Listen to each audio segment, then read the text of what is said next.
Here we are again with the undisputed hydro-weight champion of the world, Harley Smith, again. I may be undefeated, but I'm pretty beat up. We'll call it well, you're in the Hall of Fame, so you got to be retired to be in the Hall of Fame. But I have the scars to prove it. Taking a beating. No, it's really funny. There was a time there that people would introduce me at conferences and things as an expert, and at first I was uncomfortable with that. Yeah. Expert, me? No, not an expert. And then I thought, wait a minute.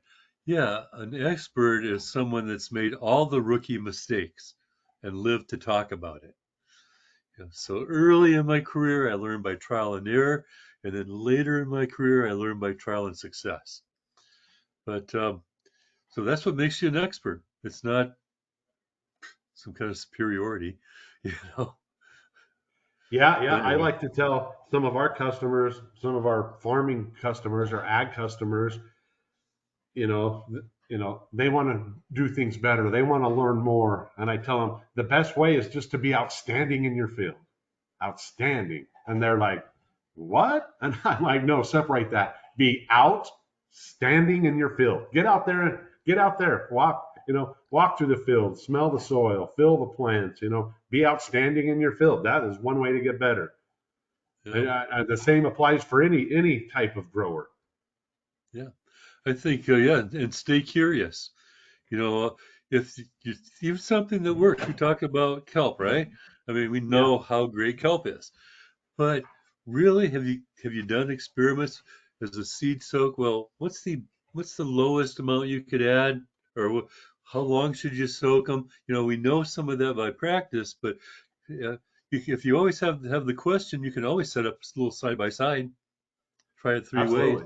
and just see which works best for you. And that's Absolutely. And if you know, Absolutely. you can follow a feed chart, but to me, the feed charts are just a suggestion.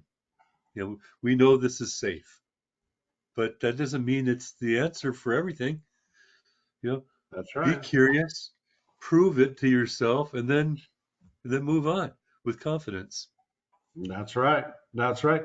And in some of my dealings too, with some of the larger farm clients or agriculture clients, there's one word that keeps popping up now. It's getting popular. It's that word regenerative agriculture. I don't know if we've talked about this much, but um, it's a term that's being thrown out loosely.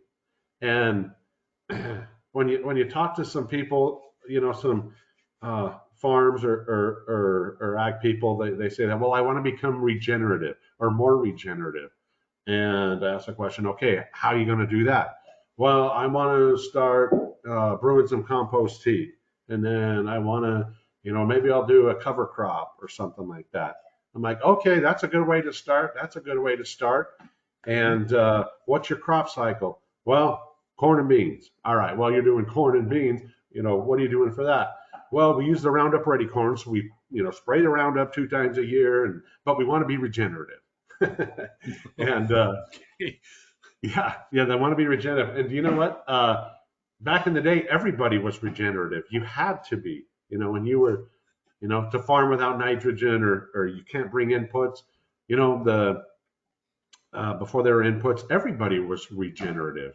And I think we got to go back in history to really learn how to do that with crop rotations and cover crops and turning things back into the soil and giving the soil more time to regenerate. I don't think the soil doesn't regenerate rapidly. And anyway, I don't know if you've come across some of those terms in your dealings, but it's starting to pop up a lot. And I think that term now is kind of being bastardized by big ag, saying, well, we're doing regenerative practices. Um, so, it's going to be better than organic or it's going to be better than biological. We're doing regenerative practices. And yeah, it's getting thrown out there loosely. And it's kind of frustrating. Anyway, that's my complaint. That's my complaint this week.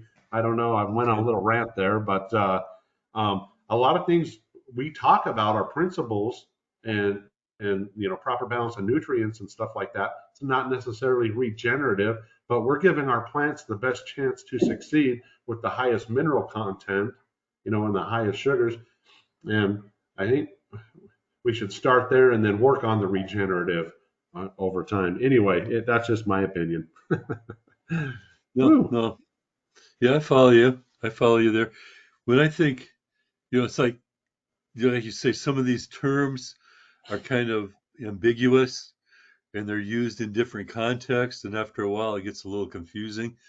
When I think regenerative, the first thing that comes to my mind is no-till for some Yeah, reason, yeah, which is, absolutely. it's just that Absolutely. the life and the biology of the soil just is undisturbed or is disturbed as little as possible so that it's able to over time that it becomes more productive. But there's going to be things that are being deleted and they have to be replaced. The plant's taking them out. We take the plants out. Got to do something. You got to replace some of the Absolutely. nutrients. But if we do it in a way that we're working with nature, nature is very efficient. In the recirculating of nutrients and production, very efficient. And the plants and the microbes are talking to each other, and there's exudates from the roots too. They keep the whole process going. You start to get a deficiency, there's going to be more exudates from the roots.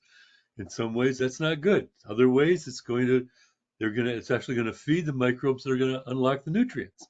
So, yeah, but I think when I think regenerative, I think long term, um, and with minimal inputs, efficient inputs, and a lot of biology. That's what it means to me.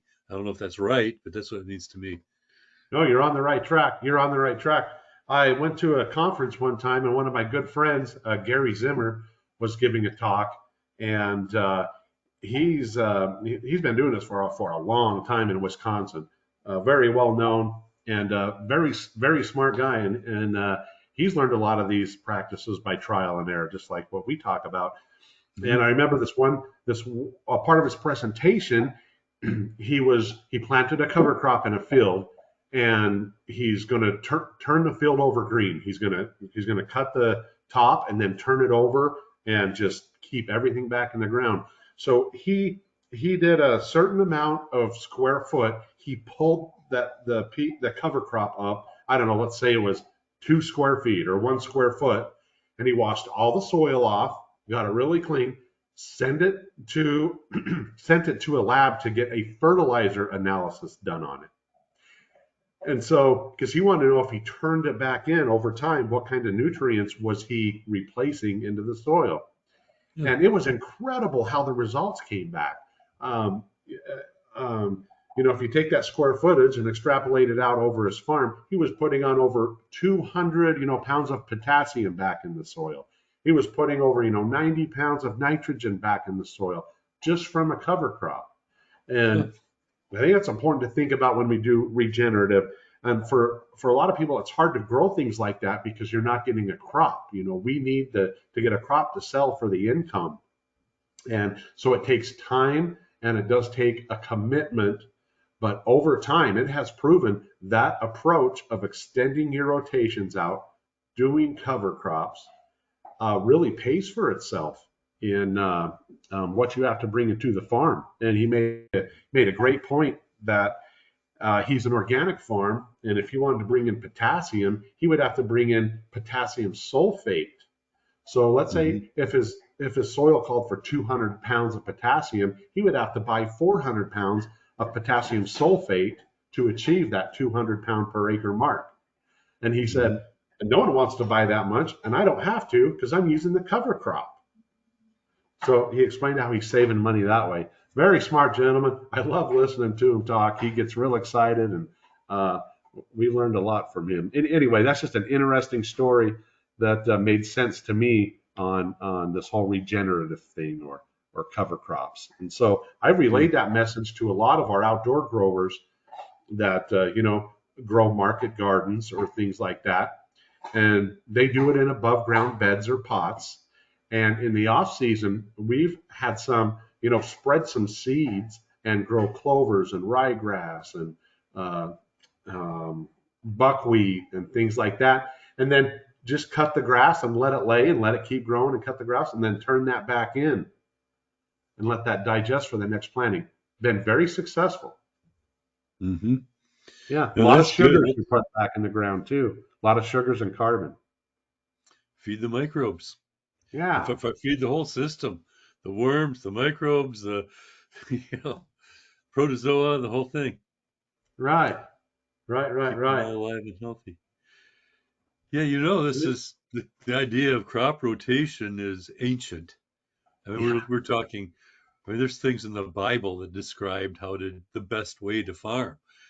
Thousands of years ago, and they do rotation, and they would once every 7 years they would let the land just let it grow and just turn it back. yes, You know, and it kept it fertile. They didn't just, and that's like, oh, this is a whole brand new concept. No, this is as yeah, old as agriculture. Actually, there's some wisdom that we've learned that we just don't want to keep depleting and depleting and depleting, because eventually it's not going to produce well anymore. And that's kind of one of the things that I have against all the things that's going on with rainforest, chopping it down to make these agricultural lands. Those rainforests, it's all that material is falling back to the land, but it's burned up very quickly and recycled. So it's not stored up in the soil. So you get 1 or 2 really good years, and then the soil is crap, and it just won't produce anymore. They have to go clear some more land. And to me, that there needs to be just a different way of looking at it. If we're going to do that, we're going to go from one ecosystem to a whole new ecosystem. We need to learn how to make that transition healthier for the land. And I don't think the people that are greedy and say, "Oh, just clear another 5,000 acres." That's all we have to do. You know.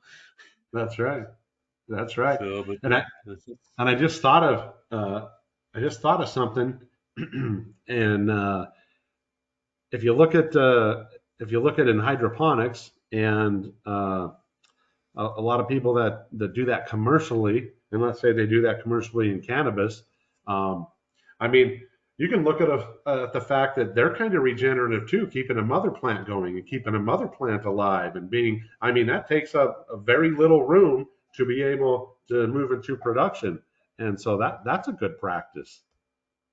mm-hmm. Very good. It is, especially with specific phenotypes. You plant 100 seeds, and you're going to get some big ones. You're going to get some runts. Everything in between, be similar, depending on how many times they've been back crossed. But you need to have that one phenotype that works best in your environment and has the superior characteristics that you're looking for. And then you can just keep doing that for generations. Yeah, Make mothers from the mothers from the mothers. And it has the same exact genetics as a mother plant. And if you put them in the same feed, same environment, you have reproducible results, predictable results. So yeah, that is good. That's a way to do it. Unfortunately, when you do the moms like that, if there's any hidden genetic weakness, you're going to pass that on too, and you may not know it. I right. may be genetically susceptible to, say, powdery mildew. Right. You don't know it until the conditions are right, and then look, all your plants get it. Where if you grew from seeds, there's going to be 1 or 2 that have a natural resistance to it in their genetic code. So Good really, point. I guess breeding for it to be regenerative and sustainable, you need both. You need to keep producing, from the best of the best seeds, crossing for different characteristics, and then select for cloning. Yeah. Exactly, exactly. And talking with some of our customers and other people in the industry, the tissue culture or the cloning, or that's becoming more and more popular in other crops. It's diversifying. Uh, more rapidly than I thought, and it's for those genetic reasons. And you know, and it's remarkable some of the things that they're doing tissue culture on and planting on a large scale in agriculture. It's I can't even imagine what that takes labor wise to do it, but it's going on right now. Very interesting. Yeah, labor is the biggest cost for tissue culture by far of all the Yes, inputs. absolutely. But and where I'd like to tell you where I'd like to go with this Yeah. for tissue culture. I'm setting up a tissue culture lab right now down in my basement, just a little small one, just to do some research.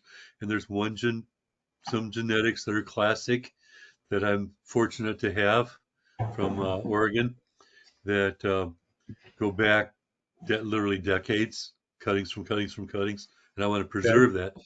But what I would really like to do in the future is what they call suspension culture. And no one's been successful with that, with cannabis at least, to date, that I know of. If someone has, please tell me about it. Maybe save me some work. But the suspension culture, instead of having little explants in the little chunks that you put into the multiplication medium, Uh-huh. it's instead of a gel, an agar, it's liquid, and all the cells are kind of chopped up and they're floating in suspension. But with that, well, you can automate it. You can take all so much labor out because you can think about. I think of what's going on in Detroit, with tool and die, where you could go down with a drill press, go down with a syringe, like a drill press, multiple Uh-huh. heads, suck up the some of that suspension culture, lift it up, tray of rock wool comes underneath it with a lot of cells in it, and then it comes down and then squirts it in. So you could literally do it almost like a drill press that you can just stamp out whole sheets of rock wool one at a time and send it down the assembly line. Wow. And you can even automate that so you don't have to have somebody doing that and putting it down. The whole thing can be computer controlled and automated. You could literally do hundreds of thousands a day of plants that Now, way. wh- now is it successfully being done now? Suspension culture is being done for many crops. It's just to talk to some experts in tissue culture, that have been doing it for other crops, but they've been trying it with cannabis, and they haven't been successful yet.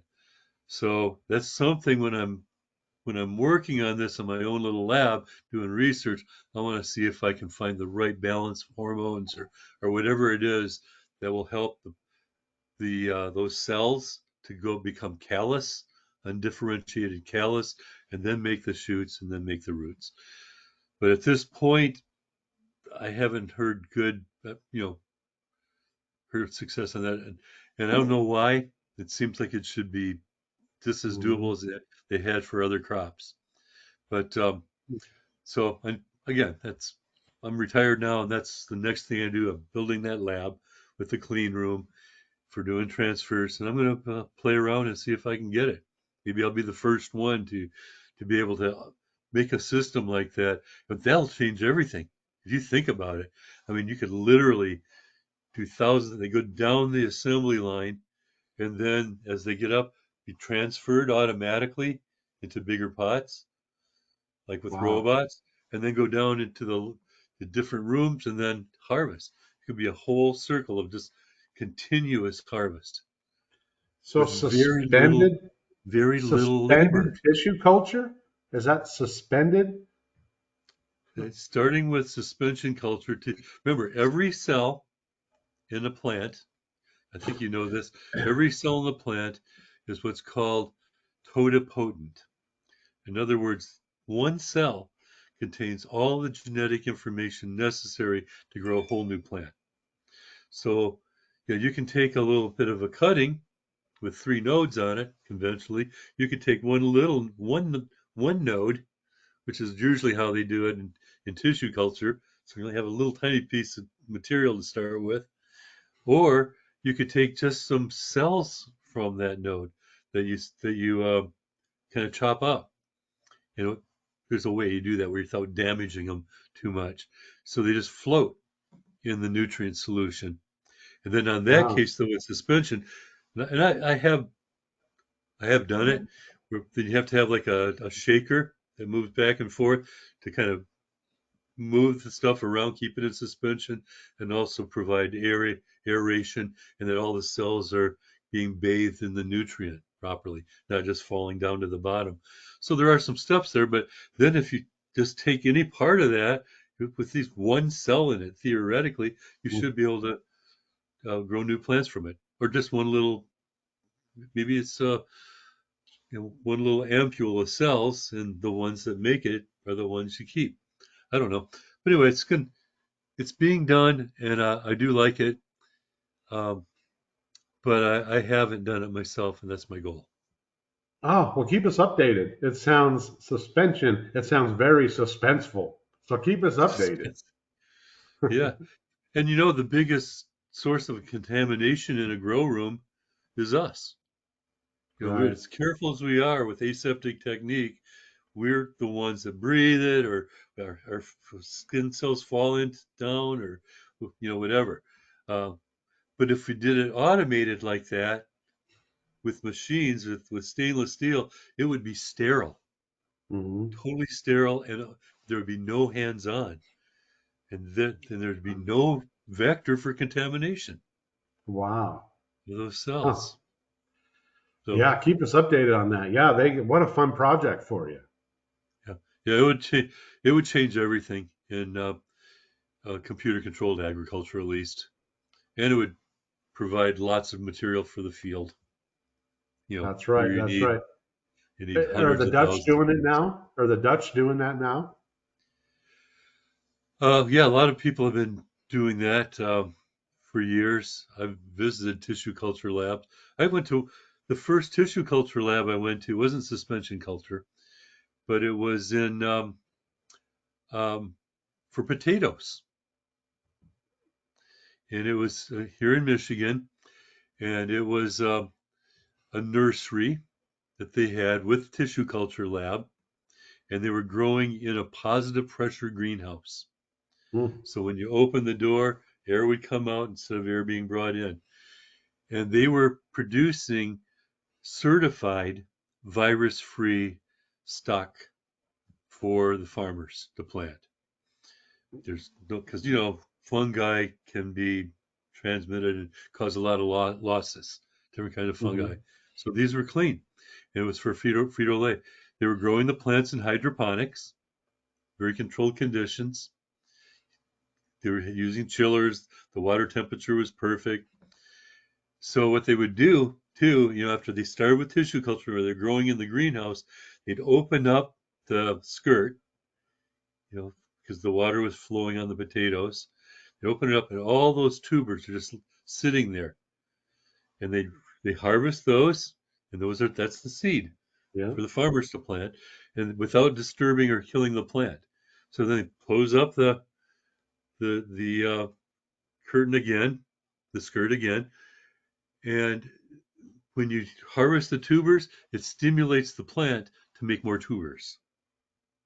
So they were just getting multiple crops of certified virus-free plants, starting with tissue culture. And in the tissue culture, they literally washed the walls, floors, and ceilings once a week, and only Wow. certain people were allowed in there Excuse me. to do the process. But yeah, so that was my first exposure to commercial tissue culture, and they were making money, making good money, just selling those little itty bitty tubers to plant. Yeah, they call that, yeah, that's before generation one. I think they call that nuclear seed in the potato industry, I think. But yeah, that's the purest of the pure. I like that. That's unbelievable. I would Yeah, like to see that. that's the ultimate of start clean, keep it clean. Because in that greenhouse, positive pressure, you can't even have one whitefly in there Wow. that's a vector for spreading viruses. So I mean, it was immaculate. That greenhouse was beautiful. And I was lucky to even get in. There's no way they would let somebody in there to see it. God, But you've seen some unbelievable stuff, my friend. How neat is that? yeah, God. yeah. But the guy, the intern that set up their hydroponics, learned from me and was working with me.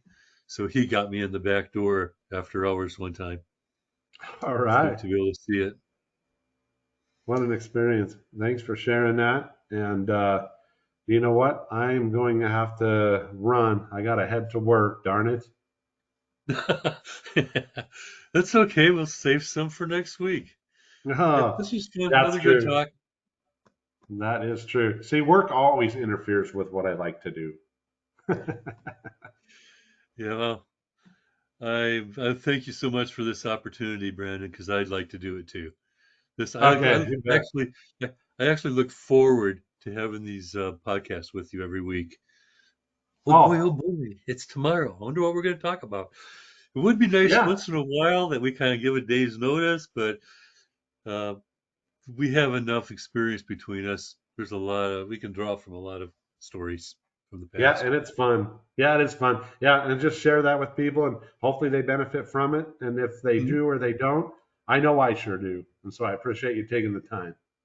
Okay, I just put out a word right now that the winter semester of the Master Grower Short course starts soon this month on December 20th. So if anyone wants to get some more formal education, 12 weeks, we go into all this stuff, but in a little bit deeper, obviously, because it's class, and there's an exam at the end too. Oh I boy, help prepare you for that. But if you pass the exam, final exam with 80% or higher, you get a Master Grower certificate too. And there's some people that use that certificate on their resume, and the people they even to get raises or new positions. So it's not it's not accredited with a university, but it is it's something that you should be proud of to go through that. Because if someone just took that final exam, even an experienced grower without going through the classes, they wouldn't pass it. right.